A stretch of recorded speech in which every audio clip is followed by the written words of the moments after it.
Sehat semua ya Pak?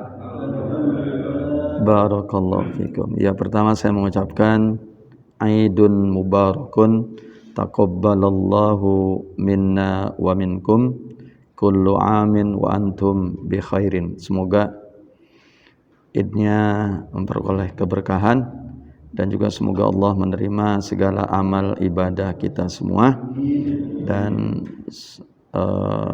semuanya dalam kebaikan, amin insyaallah ya. Baik, kalau gitu, kalau sudah ketemu, mari sama-sama kita tilawah satu halaman. Baik. A'udzu billahi minasy syaithanir rajim.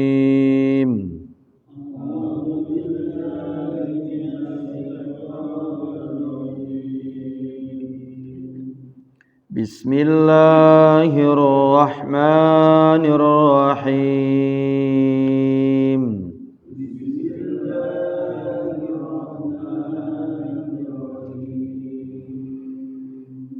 يسألونك عن الأنفال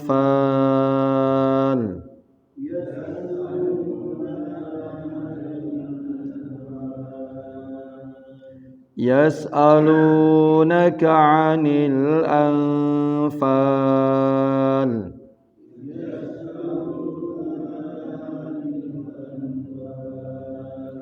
قل الأنفال لله والرسول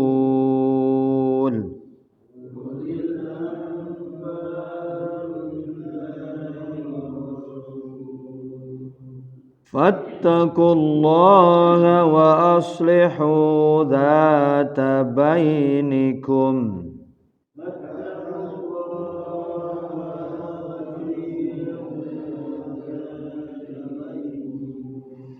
وأطيعوا الله ورسوله إن كنتم مؤمنين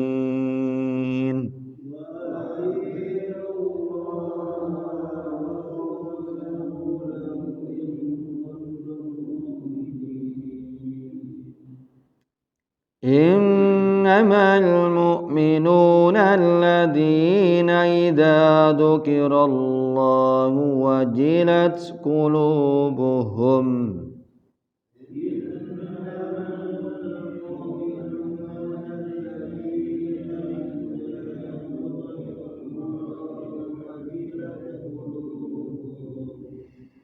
وجلت قلوبهم وإذا تليت عليهم آياته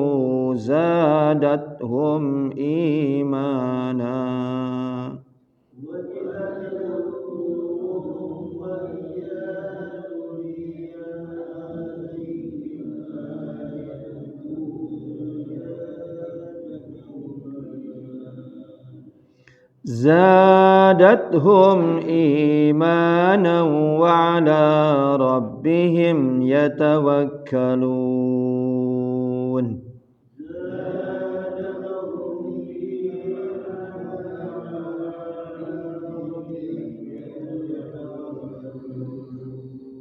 الذين يقيمون الصلاة ومما رزقناهم ينفقون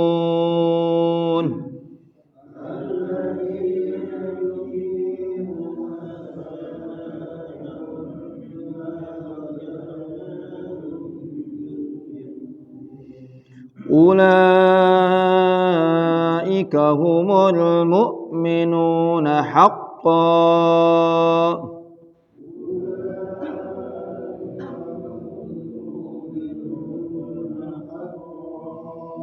لهم درجات عند ربهم ومغفرة ورزق كريم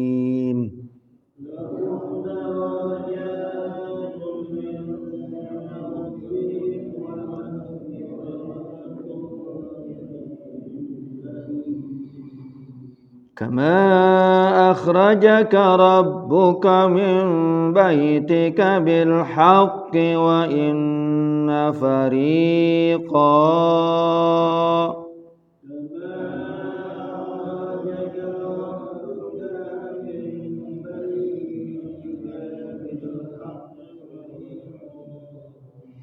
وإن فريقا من المؤمنين لكارهون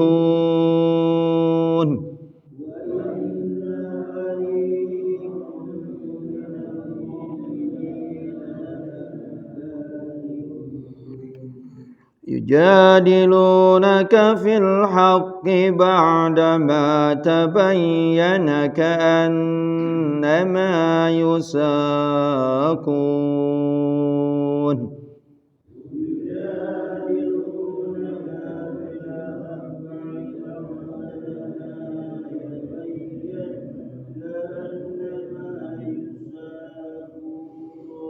كأنما يساقون إلى الموت وهم ينظرون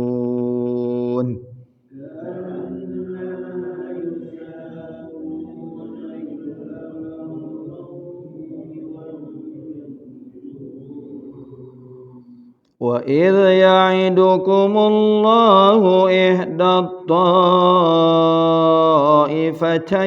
أنها لكم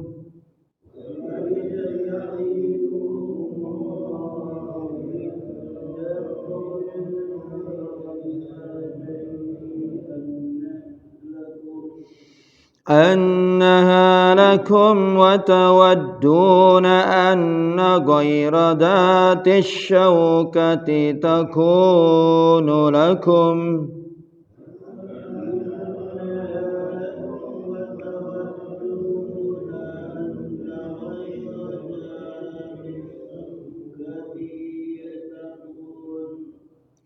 ويريد الله أن يحق الحق بكلماته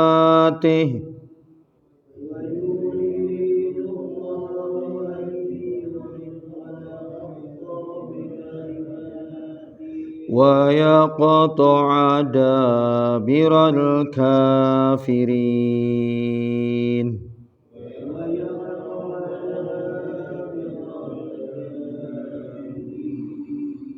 ليحق الحق ويبطل الباطل ولو كره المجرمون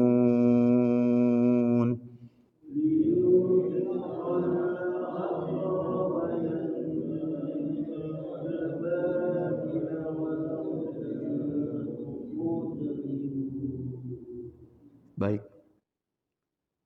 Bismillahirrahmanirrahim. Alhamdulillah rabbil alamin. Wassalatu wassalamu ala imamil muttaqin, imamil mujahidin, Sayyidina Muhammadin nabiyil amin wa ala alihi wa ashabihi wa man tabi'ahum bi ihsanin ila yaumiddin. Asyhadu an la ilaha illallah la syarikalah wa asyhadu anna Muhammadan abduhu wa rasuluhu la nabiyya ba'dah.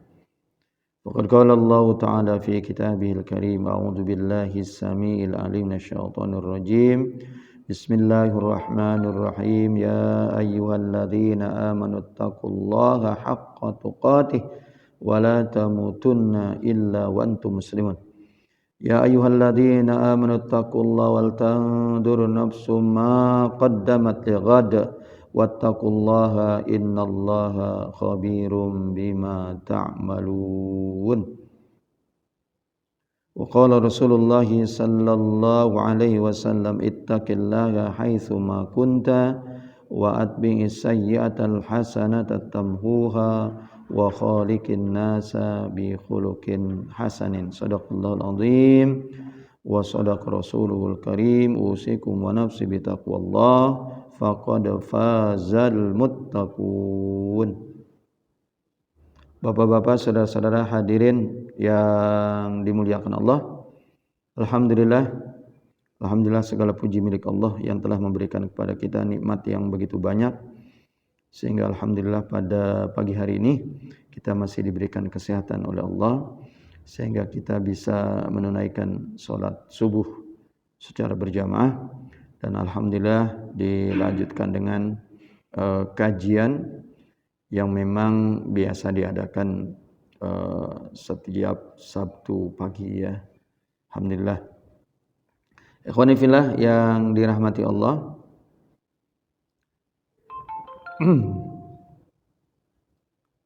saya merasa berkepentingan ya untuk membahas surah Al-Fatihah. Surah Al-Fatihah, surah pertama ya.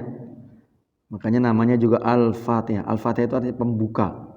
Karena dia letaknya juga di awal dari Al-Qur'an ya, dari Al-Qur'an.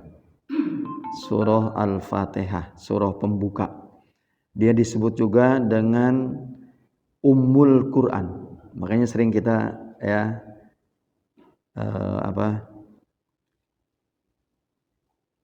ketika ada acara biasanya suka, mari bapak-bapak, saudara-saudara, kita awali acara kita ini dengan membaca Ummul Qur'an. Nah, yang dimaksud dengan Ummul Qur'an ini tidak lain adalah suratul Fatihah. Ya, suratul Fatihah. Kemudian juga urgensi surah Al-Fatihah dikatakan oleh Nabi, tidaklah ya la salata liman lam yaqra bi Fatihatil kitab. Tidak dikatakan salat atau tidak dianggap salat, tidak dinilai salat, tidak memperoleh pahala dan ganjaran orang yang salatnya tidak membaca suratul Fatihah. Kata Rasulullah, salata liman lam yaqra bi Fatihatil kitab. Ya, tidak dianggap salat orang yang sholatnya tapi tidak membaca suratul Fatihah. Nah, ada apa surah Al-Fatihah ini? Ya. Ini saya ingin sedikit mengomentari perihal yang sedang viral ya, yaitu pesantren Az-Zaitun yang khotibnya kalau nggak salah perempuan ya.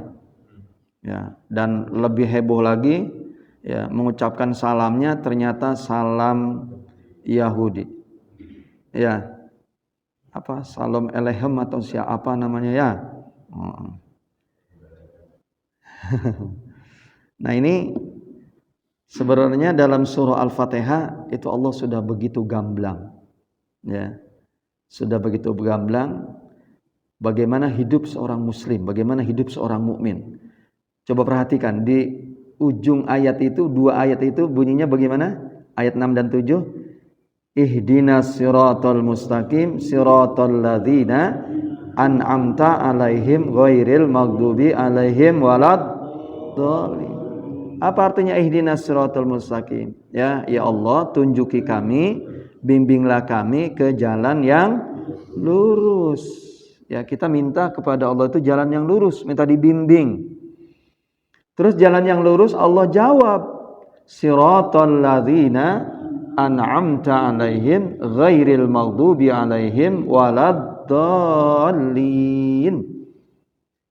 Jadi jalan yang lurus Allah jawab, yaitu jalan yang pernah dilalui, pernah dilewati, pernah ditempuh oleh siapa? Yaitu orang-orang yang telah Engkau berikan nikmat ya Allah kepada mereka. Siapa itu? Di dalam Quran Allah jawab ya, yang dimaksud dengan orang-orang yang telah diberikan nikmat Allah itu 4 golongan. Minan nabiyyin, yaitu golongan para nabi, jalan yang ditempuh oleh para nabi sejak nabi yang pertama diutus oleh Allah sampai nabi yang terakhir ya, Kanjeng Nabi Muhammad sallallahu alaihi wasallam. Jalan mereka itulah. Kemudian jalan asyuhada, orang-orang yang mati syahid, orang-orang yang mati membela agama Allah dan mendapatkan kematiannya. Itulah para syuhada, jamak dari syahid. Ya. Kemudian wasiddiqin, ya, yaitu jalan orang-orang yang benar imannya, orang yang jujur.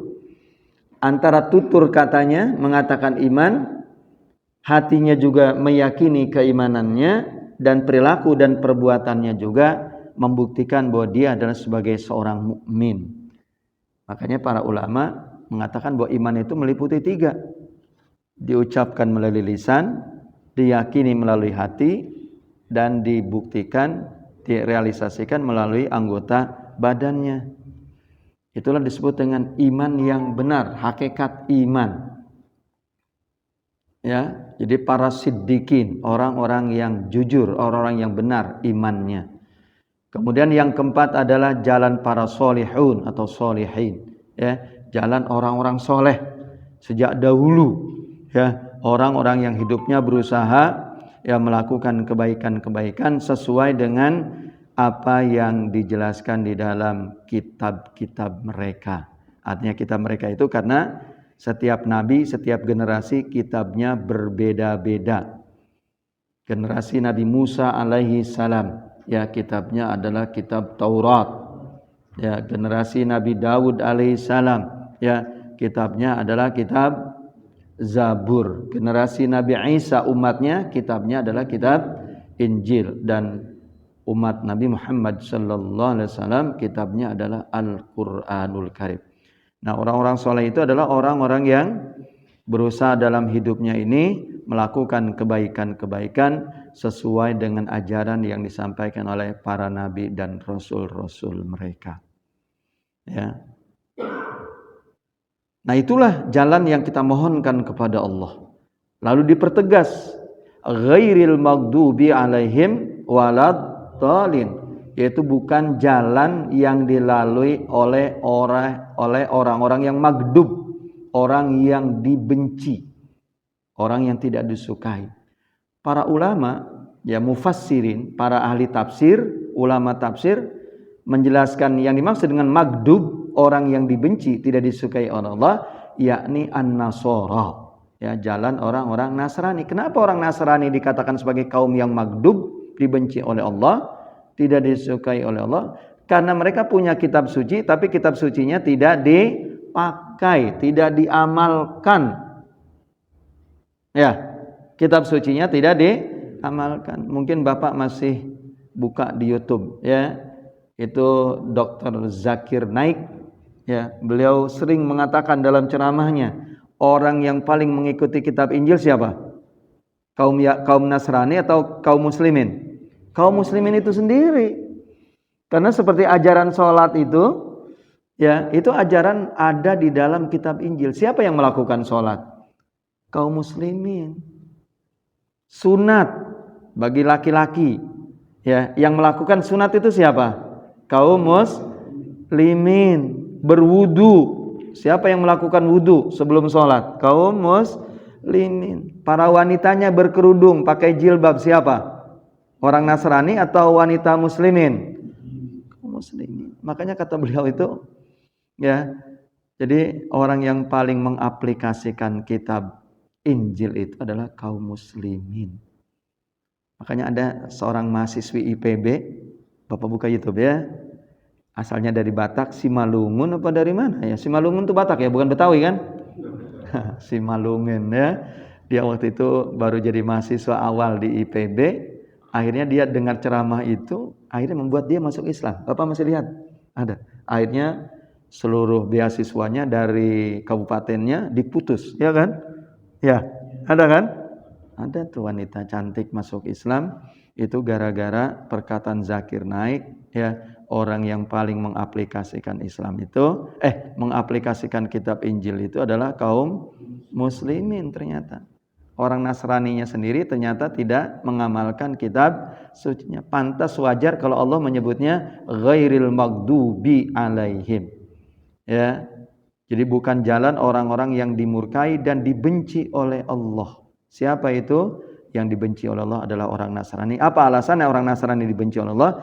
Karena mereka, ya, nabinya diturunkan kitab sucinya, tapi ternyata mereka tidak mengamalkan kitab sucinya. Waladdallin, dan bukan jalan orang-orang yang jadi orang yang dibenci oleh Allah itu orang Yahudi. Nah, orang-orang yang tersesat itu adalah orang-orang Nasrani. Kenapa? Karena punya kitab suci, ya, tapi tidak diamalkan. Nah, kenapa orang Yahudi disebut dengan orang yang dibenci oleh Allah? Kalau Nasrani tersesat. Kalau orang Yahudi dibenci oleh Allah, kenapa mereka dibenci? Karena orang Yahudi itu adalah troublemaker, ya, pembuat keonaran, pembuat trouble itu, membuat kerusakan, ya, seperti sampai hari ini saudara-saudara kita di Palestina ya itu sulit untuk memerdekakan dirinya sampai malah ya negaranya, wilayahnya dikuasai oleh orang Yahudi, semakin kecil, semakin sempit, semakin hari. Tapi dunia ya tidak mengutuk perilaku dan perbuatan orang Yahudi yang selalu membuat kerusakan di muka bumi ini. Nauzubillah. Ya, mudah-mudahan nanti ya Allah Subhanahu wa taala akan menampilkan sosok manusia yang bisa membebaskan Palestina. Ya, tapi bukan berarti lalu kita berdiam diri. Ya, kita punya uang, punya dana, kita bantu ya perjuangan saudara-saudara kita di Palestina. Karena nanti salah satu pertanyaan Allah nanti pada hari kiamat kepada kita masing-masing, apakah kita sudah membantu Palestina?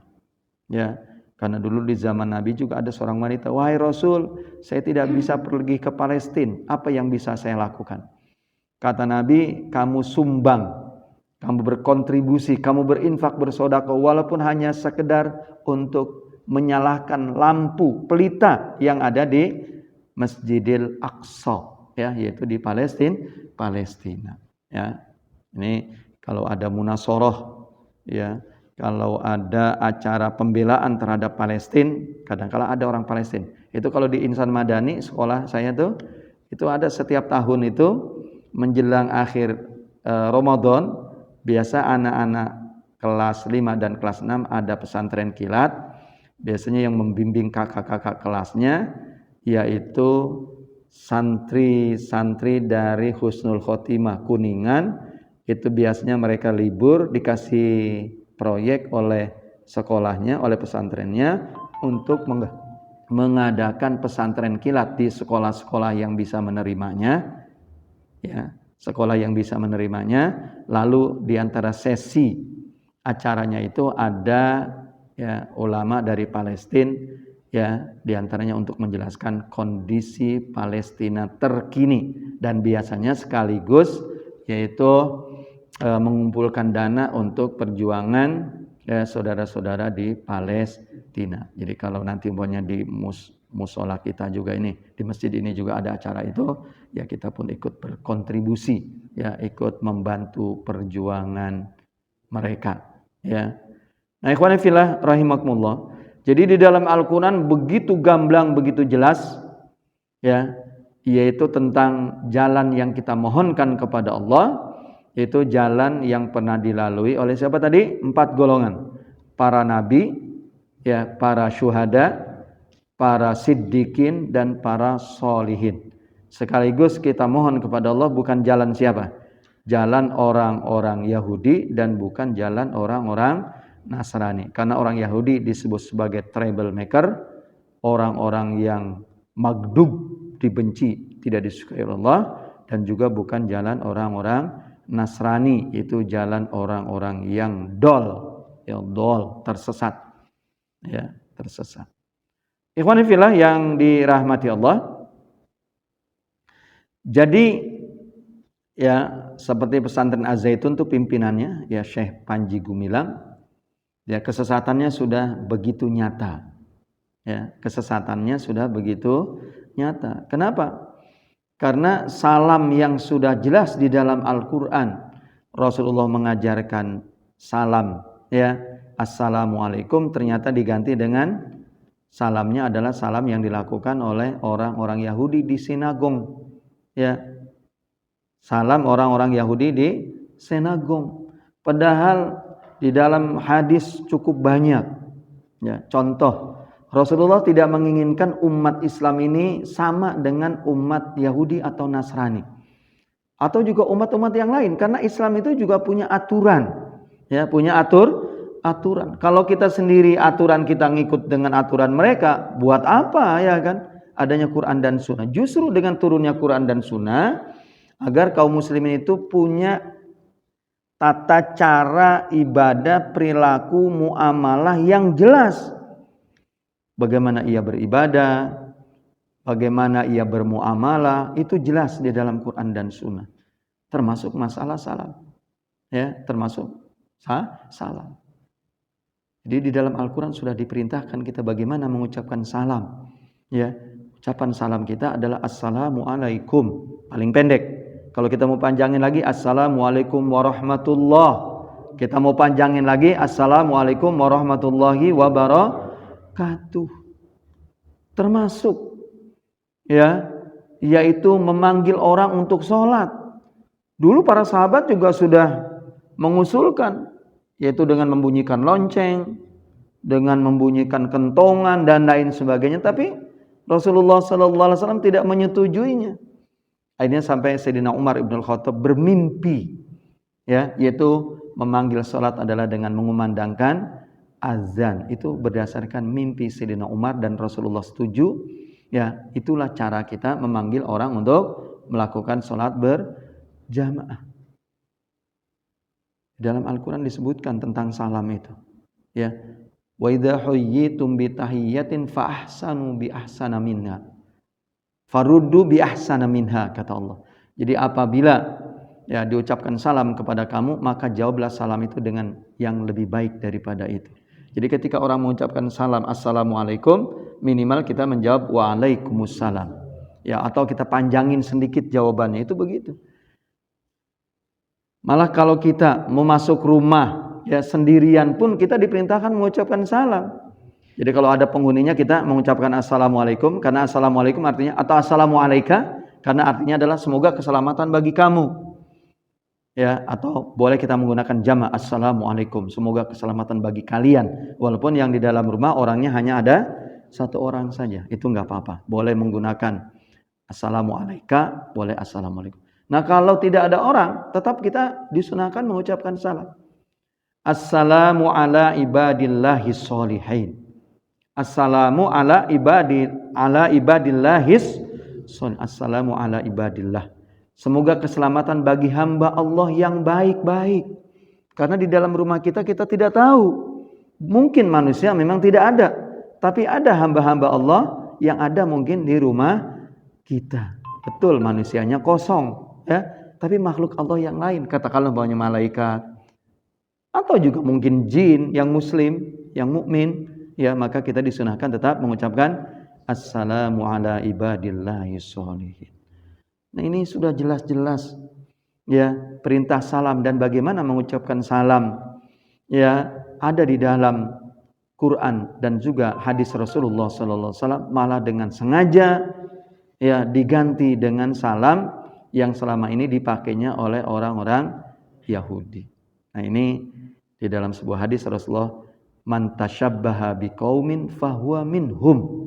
Jadi kata Nabi, siapa orang yang dengan sengaja menyerupai suatu kaum, maka dia termasuk bagian dari kaum itu. Nah, yang dimaksud dengan menyerupai ini adalah satu perbuatan, satu perilaku, kebiasaan yang memang itu menjadi ikon. Apa kira-kira ikon tuh kalau bahasa kitanya? Ciri khusus. Tapi kalau pakai baju jas umpamanya, bapak-bapak, saudara-saudara, tidak menjadi ciri khusus orang Nasrani atau orang Yahudi. Karena jas itu pakaian, ya, pakaian resmi, ya. Kalau acara resmi kita, ya, berpakaiannya diantaranya adalah pakai jas. Jadi jas itu bukan hanya milik orang Yahudi dan orang Nasrani, ya. Tapi kalau mengucapkan salam yaitu dengan salam elehem itu adalah khusus, itu adalah kebaktiannya orang-orang Yahudi. Nah, maka kalau kita menyerupai mereka, kita melakukan seperti apa yang dilakukan oleh mereka, kita masuk dalam kategori hadis man tasyabbaha biqaumin fahuwa minhum. Siapa orang yang menyerupai suatu kaum, maka dia termasuk golongan kaum itu. Di zaman Rasulullah sallallahu alaihi wasallam dahulu, ternyata ketika beliau hijrah ke Madinah, orang-orang Madinah itu sudah punya dua Id, dua hari raya.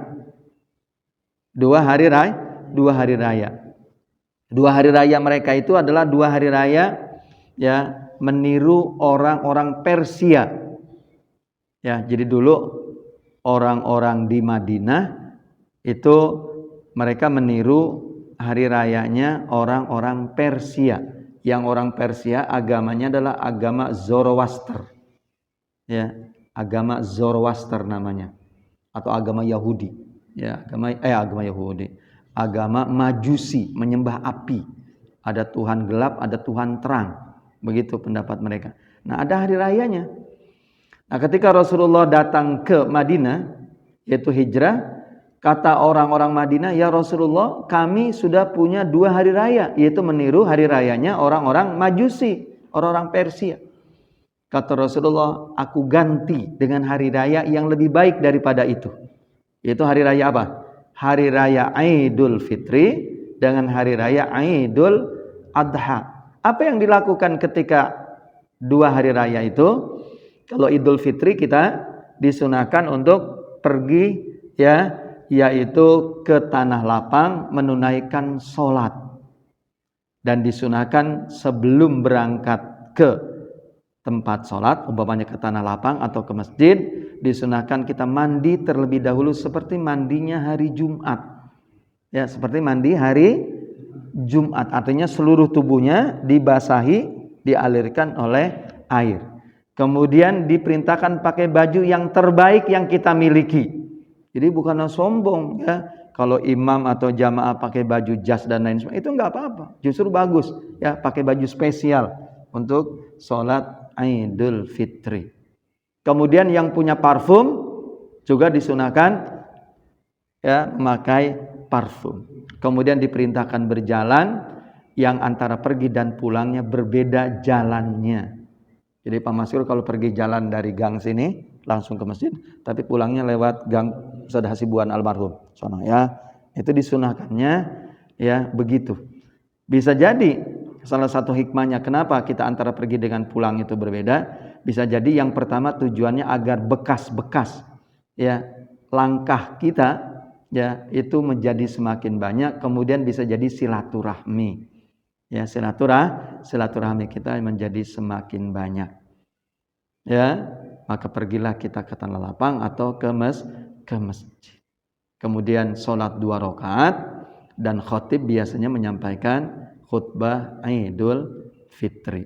Dan sebelum kita pergi ke masjid, kalau memang belum membayar zakat fitrah, disunahkan kita membayar zakat fitrah. Karena batasan membayar zakat fitrah itu adalah di akhir Ramadan sampai imam pergi ke masjid atau ke tanah lapang untuk menunaikan sholat. Dan ngapain kita pada hari raya Idul Fitri? Yaitu kita ya bersilaturahmi, memperbanyak silaturahmi. Ya, itu disunahkan. Boleh kita bersenang-senang ya pada saat itu, makan minum, karena kita merayakan hari Hari Fitri. Fitri itu artinya berbuka. Karena kita puasa sudah selama 1 bulan, maka di hari itu kita disunahkan yaitu makan, bersenang-senang. Sampai di zaman Nabi juga Rasul pernah di rumahnya itu Aisyah mengundang 2 budak yang bernyanyi ya sambil memukul duf ya, sambil memukul rebana. Ya, ketika Abu Bakar As-Siddiq datang, Abu Bakar marah ya, mengusir 2 perempuan itu, tapi kata Rasul jangan, biarkan dia ya, dia menyanyikan lagu-lagu karena hari ini adalah hari bergembira kita ya, yaitu merayakan ya, yaitu berbuka. Karena kemarin kita selama 1 bulan berpuasa, maka kita berbuka ya, membayar zakat fitrah.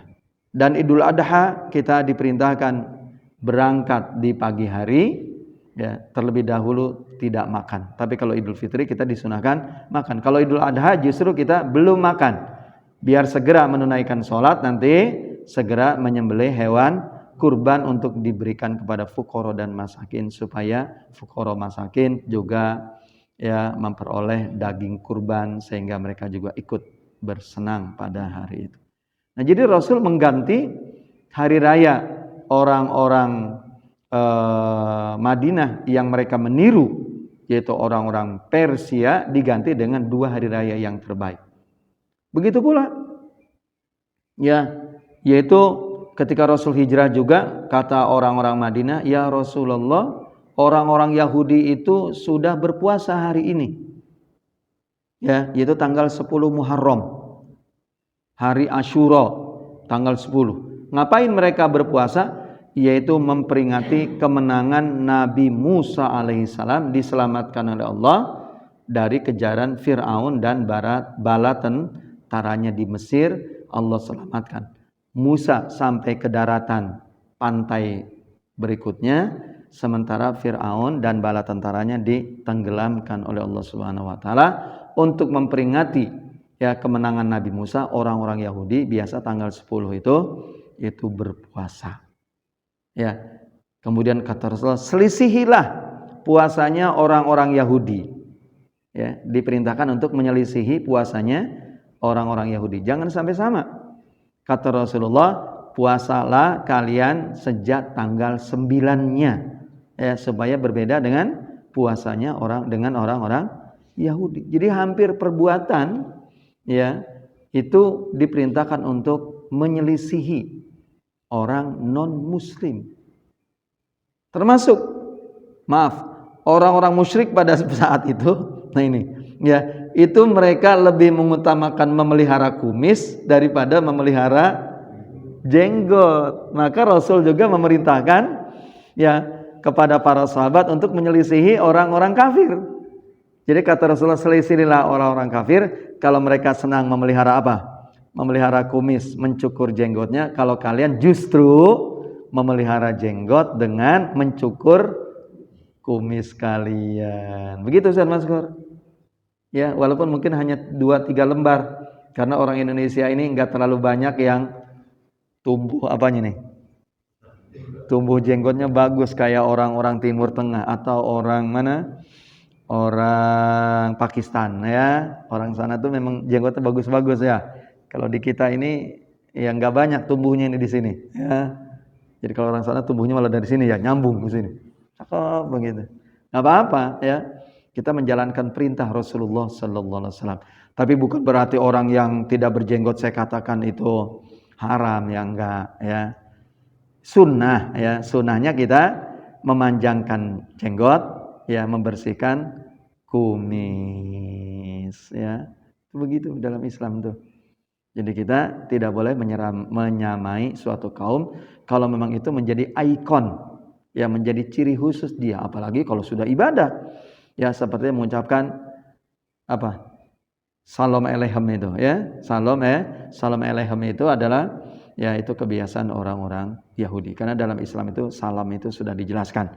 Malah salam itu adalah salam sejak Nabi Adam alaihissalam, termasuk salamnya penghuni surga juga insya Allah salamnya seperti salam kita. Assalamualaikum warahmatullahi wabarakatuh. Jadi salam ini bukan hanya dunia, tapi salam ini sampai terbawa nanti sampai kita insya Allah yaitu di surganya Allah Subhanahu wa taala. Nah, kalau salam alaikum ini enggak ada di sana ya, enggak ada. Jadi hadisnya sangat jelas, kata Nabi, man tasyabbaha biqaumin fahuwa minhum. Siapa orang yang menyerupai ya suatu kaum, maka dia termasuk golongan kaum itu. Bapak-bapak, saudara-saudara hadirin yang dimuliakan oleh Allah, tidak kalah penting dari surah Al-Fatihah ini, di antara rahasianya adalah menjelaskan tentang pembagian tauhid. Apa itu tauhid? Tauhid itu kebalikan dari syirik. Jadi tauhid itu artinya mengesahkan Allah, sementara syirik itu adalah menyekutukan Allah. Ya, ulangi lagi ya. Jadi tauhid itu adalah mengesahkan Allah, syirik itu adalah menyekutukan Allah. Allah Subhanahu wa taala memerintahkan kepada kita untuk mentauhidkannya, dan sekaligus Allah melarang kita menyekutukannya. Banyak baik ayat Quran maupun hadis menjelaskan perihal ini. Perihal perintah tauhid dan larangan berbuat syirik. Malah dalam hadis pun disebutkan oleh Rasulullah, ya, dosa ranking pertama itu adalah dosa apa? Dosa syirik, dosa menyekutukan Allah. Bukan berarti kalau dosa yang lain itu ringan, ya. Ketika saya menyebutkan dosa yang paling berat, itu artinya bahwa syirik itu tidak ada yang menandingi kesalahan syirik itu. Saya katakan kalau orang berbuat dosa selain syirik, ya entah dia membunuh, entah dia berzina. Walaupun saya bukan berarti menganggap membunuh dan berzina itu perbuatan yang ringan-ringan saja, ya dosanya juga berat. Tapi orang itu masih insya Allah masih punya kesempatan insya Allah masuk ke surga. Kalau dosanya selain daripada dosa syirik. Itu banyak ayat Quran dan hadis menjelaskan perihal itu. Contoh, di dalam Quran, ini ayat yang sering saya baca. Ya, surah Al-Bayyinah. Innalladzina kafaru min ahlil kitabi wal musyrikina fi nari jahannama khalidina fiha ulaika hum syarrul bariyah. Kata Allah, sesungguhnya orang-orang kafir terdiri dari ahlul kitab, berarti Yahudi dan Nasrani, dan juga orang-orang musyrik, mereka diancam untuk masuk ke dalam neraka jahanam, dan mereka kekal di dalam neraka jahanam itu, dan mereka adalah sejelek-jelek, seburuk-buruk makhluk Allah. Dan kebalikannya ayat berikutnya, yaitu penjelasan tentang balasan bagi orang-orang yang beriman dan beramal soleh, merupakan sebaik-baik makhluk Allah, dan mereka akan ditempatkan di surga Aden, ya, surga Aden. Dan juga penjelasan tentang hadis, ya, tentang bagaimana orang yang syirik dan kafir itu.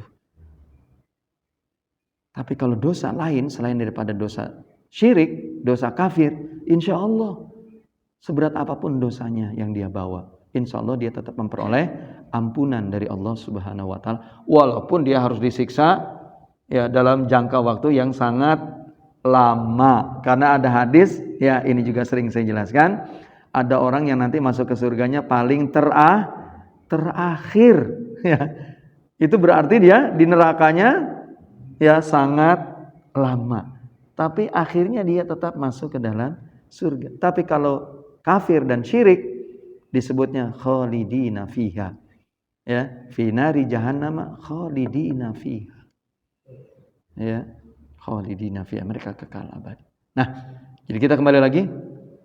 Oh iya, dalam hadis pun ini Bapak nanti bisa lihat di YouTube, ya, di YouTube, di Play Store, di HP Bapak juga ada. Nanti silahkan buka, yaitu kitab namanya Kitab Arba'in Nawawiyah, berisi sekitar 43 hadis, ya, dari mulai bab tentang ikhlas sampai bab tentang lapangnya, luasnya rahmat Allah. Nah, dalam hadis yang ke-43 dijelaskan, yaitu wahai anak manusia, kata Rasulullah. Terjemahnya begitu. Wahai Bani Adam, wahai anak manusia, apabila engkau bertemu dengan Allah. Kapan kita bertemu dengan Allah? Ketika kita wafat. Apabila kalian bertemu dengan Allah dengan membawa dosa mendekati banyaknya awan di langit. Banyak tidak, Pak, awan di langit? Masya Allah. Jadi kalian bertemu dengan Allah membawa dosa sebanyak awan di langit. Asalkan dosa itu bukan dosa syirik. Ulangi lagi. Dosa yang kalian bawa, yaitu dosanya hampir sama dengan awan di langit. Asalkan dosanya adalah bukan dosa syirik atau selain dosa syirik, maka Allah pun nanti akan menemui kalian, ya, dengan ampunan yang sama dengan itu. Artinya dosa itu dimaafkan oleh Allah Subhanahu wa Ta'ala, ya, asalkan dia bukan dosa syirik yang dibawanya. Jadi nanti Bapak silahkan lihat, ya, hadis itu adalah hadis yang ke-43 dari kitab apa tadi? Kitab Arba'in Nawawiyah, berisi sekitar 40 hadis. Tapi ternyata 43, ya, istilahnya begitu, ya, 40. Silahkan dibuka nanti di Play Store, yaitu lihat hadis yang ke-43 tentang begitu luasnya ampunan Allah Subhanahu wa Ta'ala. Nah, kita kembali lagi. Jadi surah Al-Fatihah, ya, surah Al-Fatihah paling tidak dia pertama menjelaskan tentang tauhid. Apa tadi tauhid itu? Kebalikan dari syirik. Apa maknanya tauhid? Mengesahkan Allah. Dan yang kedua adalah menjelaskan tentang, ya, thoriqah. Ya, kalau bahasa kitanya torekot. Ya, thoriqah itu artinya jalan, cara, metodologi. Ya, bahasa kerennya metodologi thoriqah itu. Atau dalam istilah bahasa Arab disebut dengan manhaj. Boleh disebut dengan thoriqah, boleh juga disebut dengan manhaj. Kalau bahasa kitanya tadi metodologi, cara kita bagaimana untuk sampai kepada Allah Subhanahu wa Ta'ala. Cara bagaimana kita sampai ke surga. Itu dijelaskan di 2 ayat yang terakhir. Ihdinas siratal mustaqim, siratal ladzina an'amta 'alaihim ghairil maghdubi 'alaihim waladdallin. Sedangkan dari awal, yaitu ayat yang pertama, apa ayat pertama dalam surah Al-Fatihah? Yaitu bismillahirrahmanirrahim. Nirrahim sampai ayat yang kelima, iyyaka na'budu wa iyyaka nasta'in, itu adalah menjelaskan tentang tauhid. Menjelaskan tentang apa? Tauhid. Jadi dari ayat pertama sampai ayat yang kelima menjelaskan tauhid. Dari bismillahirrahmanirrahim sampai iyyaka na'budu wa iyyaka nasta'in. Adapun dua ayat berikutnya menjelaskan tentang apa tadi? Manhaj, thoriqah atau bahasa kitanya metodologi, yaitu cara jalan kita untuk sampai kepada Allah Subhanahu wa ta'ala. Jadi kita lihat coba sekarang ayat yang pertama. Bunyinya bagaimana? Bismillahirrahmanirrahim. Apa artinya bismillahirrahmanirrahim? Dengan menyebut nama Allah ya, yang Maha Kasih dan Maha Sayang. Jadi kalau saya tanya, siapa Allah itu? Jawabnya yaitu yang Maha Kasih dan Maha Sayang.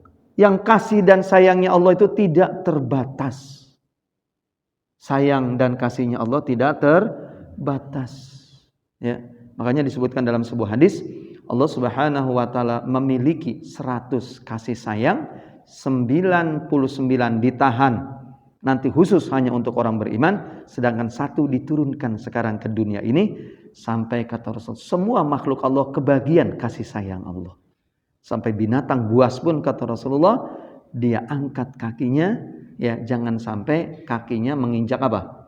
Menginjak anaknya yang masih bayi kata Rasulullah. Ya. Kita ketika keluarga kita ada yang ya katakanlah mendapat musibah, meninggal dan lain sebagainya, maka bercucuran air mata. Itu bercucuran air mata itu termasuk salah satu bentuk kasih sayang yang Allah berikan kepada setiap manusia. Tidak haram makanya menangis itu. Ya, yang tidak boleh itu nangisnya sampai meraung-raung. Apa meraung-raung itu? Nangis yang sangat hebat, malah sampai umpamanya dia memukul-mukul apa? Memukul-mukul atau mencakar-cakar mukanya, atau apa? Merobek-robek saku bajunya, atau memecahkan apa umpamanya? Perabot rumah tangganya, ya. Jadi ketika mendapatkan musibah dia melakukan itu. Nah, itu yang dilarang. Jadi kata Rasulullah, tidak termasuk golonganku, umatku, orang yang ketika mendapatkan musibah, ya dia itu apa? Memukul-mukul tubuhnya atau merobek-robek saku bajunya. Tidak disebut memang merusak apa peralatan dapur ya, tapi tentunya masuk di situ. Ya, jadi kita nangis boleh karena Rasul pun ya ketika cucunya meninggal, Rasul pun mencucurkan air mata sampai sahabat bertanya. Ya, sampai sahabat bertanya yaitu perihal menangisnya Rasulullah SAW. Jadi kata Rasulullah, itu adalah salah satu bentuk kasih sayang Allah Subhanahu wa ta'ala yang Allah turunkan kepada makhluknya, kepada manusia. Jadi yang dilarang tadi yaitu protes kepada Allah. Umpamanya dia mengatakan, kok saya terus yang dikasih musibah ya Allah, yang lain enggak? Nah, bukan begitu ya. Jadi musibah itu justru Allah berikan, Allah turunkan kepada orang-orang yang beriman. Di banyak ayat Allah jelaskan, yaitu wala nabluwannakum bisyai'im minal khaufi wal ju'i wa naqsin minal amwali wal anfus was samarat wa basyiris sabirin. Kata Allah, pasti Allah akan menguji kalian wahai orang-orang yang beriman dengan apa? Minal khauf, rasa takut ya. Makanya mengantisipasi takut ya supaya aman, aksesnya ditutup, ya kan? Kemudian di depan sana karena masyarakat sekitar sini keluar masuk, maka dikasih apa? Satpam, ya kan? Itu upaya kita, ya minal khauf. Tapi walaupun begitu masih aja rasa takut, ya kan? Di jalan kadang-kala merasa tidak aman karena memang begitu. Wal ju', rasa lapar, ya. Wa naqsi minal amwal, kekurangan harta dan lain sebagainya.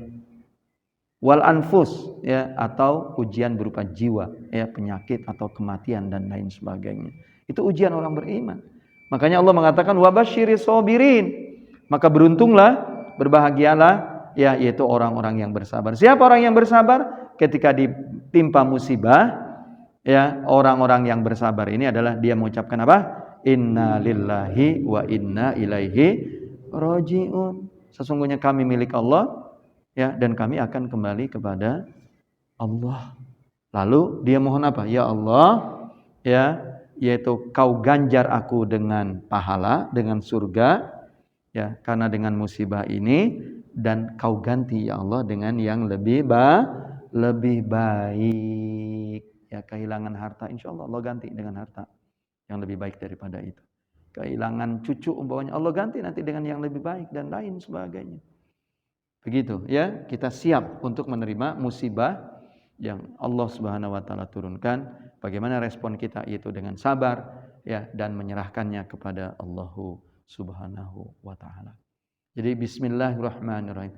Jadi pada ayat yang pertama bismillah menyebutkan tentang sifat-sifat Allah dan juga asma Allah. Kemudian alhamdulillahi rabbil alamin. Alhamdulillahi rabbil alamin. Apa artinya? Segala puji milik Allah. Siapa Allah itu? Rabbul alamin, Tuhan alam. Ya, jadi Allah itu siapa? Allah itu adalah Tuhan alam. Nah, ini menyebutkan tentang ya, selain daripada sifat Allah, dan juga menyebutkan Allah itu adalah sebagai Rabb.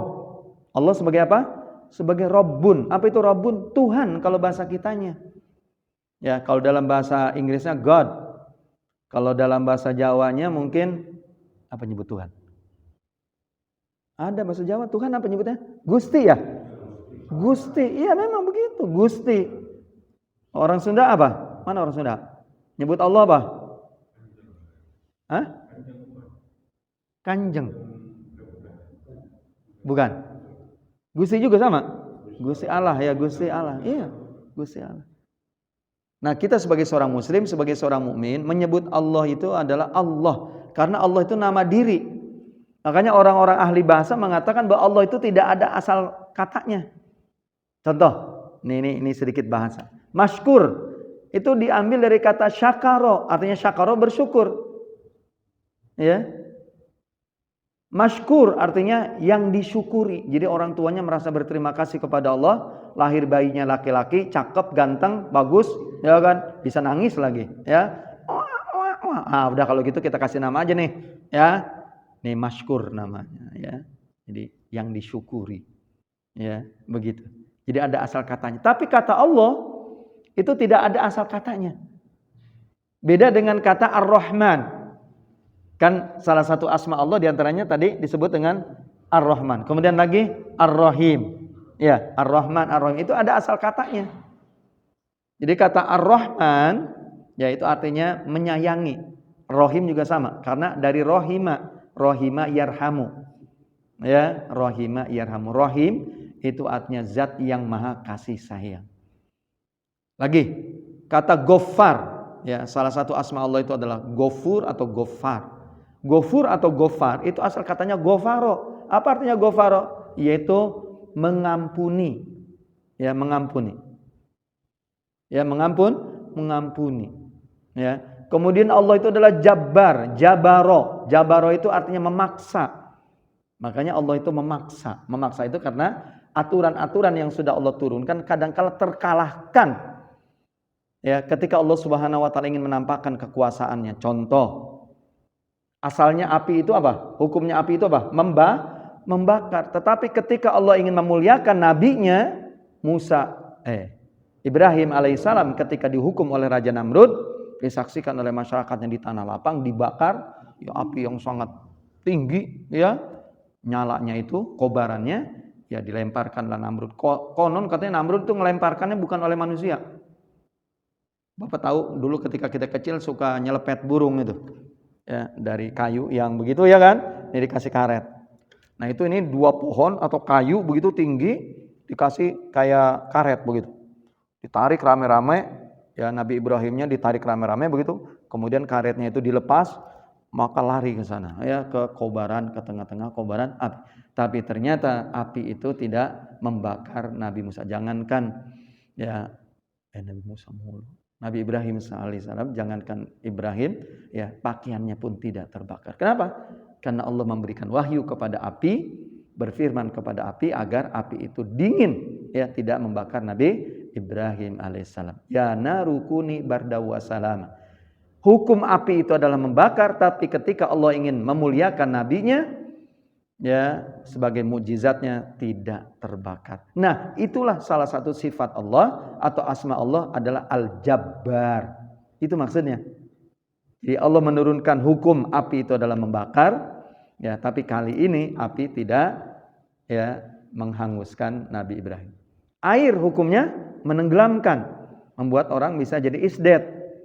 Ya, tetapi ketika Allah ingin memuliakan siapa?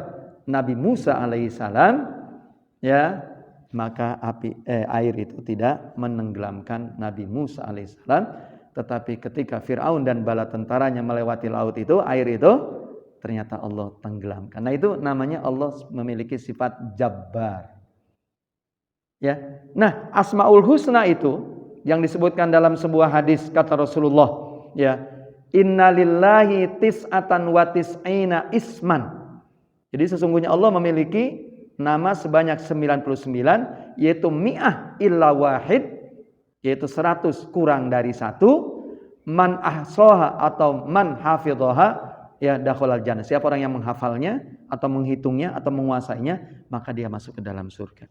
Nah, Asmaul Husna tadi sebanyak 99, Al-Jabbar, Al-Mutakabbir, Ar-Rahman, Ar-Rahim dan selanjutnya, ya, itu adalah nama-nama Allah, nama-nama indah, dan kita diperintahkan untuk berdoa dengan menggunakan nama-nama Allah.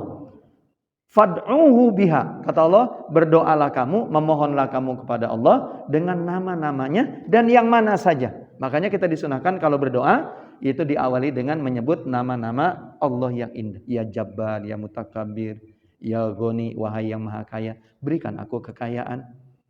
Ya Ghafar, wahai yang maha pengampun, berikanlah aku pengampunan. Itu begitu kita disunahkan. Tapi sudah habis waktunya ya. Jadi mohon maaf, jadi belum selesai juga ya pembahasannya tentang surah Al-Fatihah ini, karena penting surah Al-Fatihah ini. Ya, termasuk sekarang banyak orang, karena sekarang saya kan tidak bisa batasi, Bapak. Nggak mungkin, Pak, nggak boleh nonton ya. Bapak si iseng-iseng di rumah buka YouTube, nggak taunya tampilnya Panji Gumilang, ya kan? Dia ngajarkan kepada kita mengucapkan salamnya, katanya salam elehem, ya, salam elehem. Dibantu lagi sama si Abu Janda atau siapa itu? Dia bilang kalian justru meniru-niru orang Yahudi. Itu dia bilang, membela Abu Janda, membela Panji Gumilang, ya.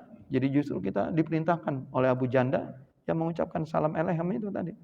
Ya, nauzubillah. Ya, fitnah terlalu banyak sekarang. Jadi sehingga kita sekarang ngaji harus semakin intensif, ya. Ngaji, temu guru, temu ustadz, ya, harus semakin intensif dan semakin sering. Kenapa? Supaya kita dijelaskan. Jangan sampai nanti kita ikut-ikutan, ya. Jangan sampai kita ikut-ikutan. Nanti insya Allah masih kita lanjutkan ini karena ini penting. Ya, tentang tauhid ini penting. Ya, tentang tauhid. Contoh sedikit aja. Rasulullah ayahnya siapa namanya? Abdullah.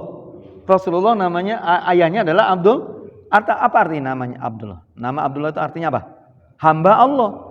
Berarti orang-orang kafir Quraisy, orang musyrikin bukan berarti tidak percaya kepada Allah. Percaya dia kepada Allah. Lalu apa yang membedakan kita dengan mereka sehingga mereka dikatakan sebagai orang kafir musyrik? Nah, inilah perlu penjelasan, ya. Perlu penjelasan. Baik, insyaallah. Ada pertanyaan mengenai itu? Mengenai surah Al-Fatihah? Rahasia surah Al-Fatihah sehingga dia menjadi persyaratan kita, sholat kita diterima oleh Allah, itu adalah membaca suratul Fatihah. Karena penting surah Al-Fatihah ini. Ya, iman Islam kita diterima insyaallah, ya, ketika kita paham surah Al-Fatihah dan mengamalkan suratul Fatihah. Ya, kalau memang tidak ada pertanyaan, mari kita akhiri kajian kita pada pagi hari ini. Ya, jadi jangan bosan taklim itu, terus kita belajar, ya, sampai kita bertemu dengan Allah Subhanahu Wa Taala. Kita akhiri dengan kafaratul majlis. Subhanakallahumma wa bihamdika asyhadu an la ilaha illa anta astaghfiruka wa atubu ilaik. Wassalamu alaikum warahmatullahi wabarakatuh.